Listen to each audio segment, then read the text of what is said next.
Ito ang recipe na mabibigay ko na may tamang sukat. Yes, may sukat na.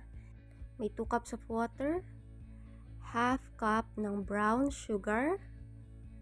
Dissolve lang natin yan sa 2 cups of water. Kung naiisip nyo ano bang recipe to, nagtatanong kayo, ito ay yung special na manong sauce.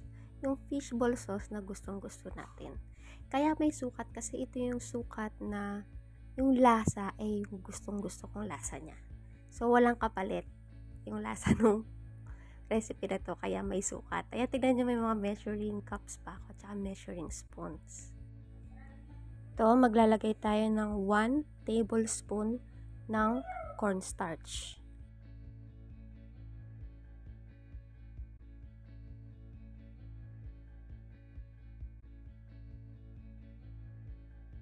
Yung sukat nito ay yung lasa sa aking kagustuhan. Okay, guys?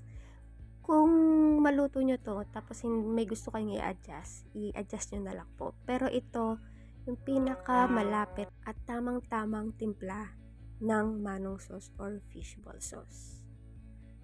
Yan. Tapos, meron ding flour. So, meron akong 2 tablespoons ng flour. Okay.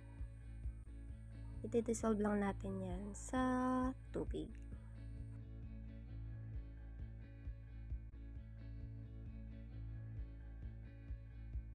Gusto nyo mas marami dito, doblehin nyo na lang yung recipe.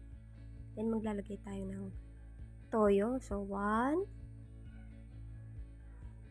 2, 3 tablespoons ng toyo. Dagdag kulay at dagdag pampalasa din ang toyo.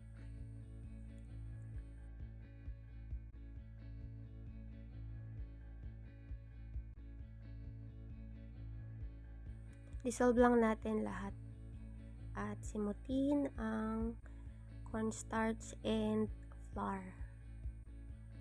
Sayang din. So, dapat magamit natin lahat, diba? Lahat pa naman ngayon may bayad. Pinagkakagastusan. Huwag natin sayangin. Ayan. Tapos, maglalagay na ako ng mga pampalasa. Ang mga pampalasa nito ay 1 teaspoon ng asin. Kung gusto nyo mas maalat, dagdagan nyo. And then, maglalagay din ako dito ng paminta. At syempre, yung seasoning. Lagi kong nilalagay na seasoning, guys, ay Ajinomoto. Kung gusto nyo ng magic sarap or iba pang pampalasa, pwede nyo lagyan. Pwedeng both. Nasa sa inyong timpla. Pero ito kasi, ito na yung timpla na gusto ko. Parang kuha lang kayo ng ideya dito or ito yung pinaka-base na lasa ng fishball sauce nyo. Haluin natin maigi para sure tayo na na-dissolve na lahat ng ingredients natin. Pag na-dissolve na lahat, saka natin isasalang sa apoy. Pag isasalang natin to sa apoy, nasa medium low heat lang po. Or ano ba, baliktad ba? Low medium heat. Anyway, yung hindi masyadong malakas yung apoy. Kasi meron po tayong harina at cornstarch na pwedeng dumikit sa pan. And then, pwede rin na mamuumuo yung sauce nyo kapag masyadong malakas yung apoy. Ang tendency nun, parang hindi luto yung harina and cornstarch. And siguraduhin lang na halo lahat and dissolve na lahat. Then, salang na natin to, guys.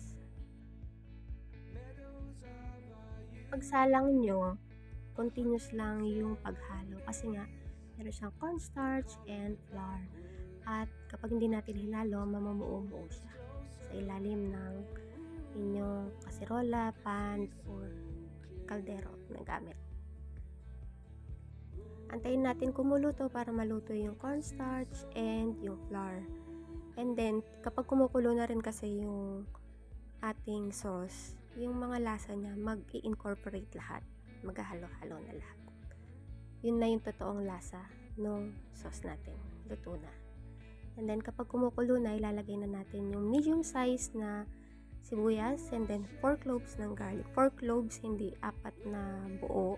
nyo lang yung piraso, 4 na piraso. Ngayon, masarap to kung mas maraming sibuyas. Pero kasi yung mga anak ko hindi masyadong mahilig sa sibuyas. Okay na to guys. Ayan na, luto na. Ayan, tignan nyo naman.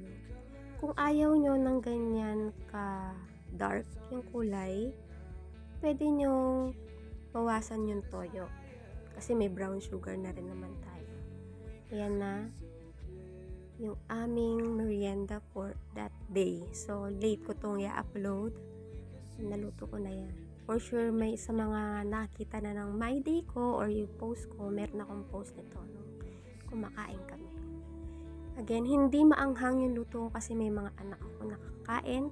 Kung gusto niyo na maanghang, pwede kayong maglagay ng sili habang niluluto pa lang, or katulad ko sa pagluto, yung maanghang, siniseparate ko na. So, yan, nilalagyan ko na lang ng chili flakes. Kasi nga, bawal sa mga bata yung maanghang. Or, hindi naman bawal, hindi nila kinakain kapag sobrang anghang. Ayan, ang timpla ko ng sauce. Syempre, meron akong suka and yung fishball or manong sauce combination. Ang sarap nito guys. So, lutuin nyo na, mag-food trip kayo. Pwede nyong i-ref yung mga natira nyo. Happy cooking, happy merienda, always enjoy!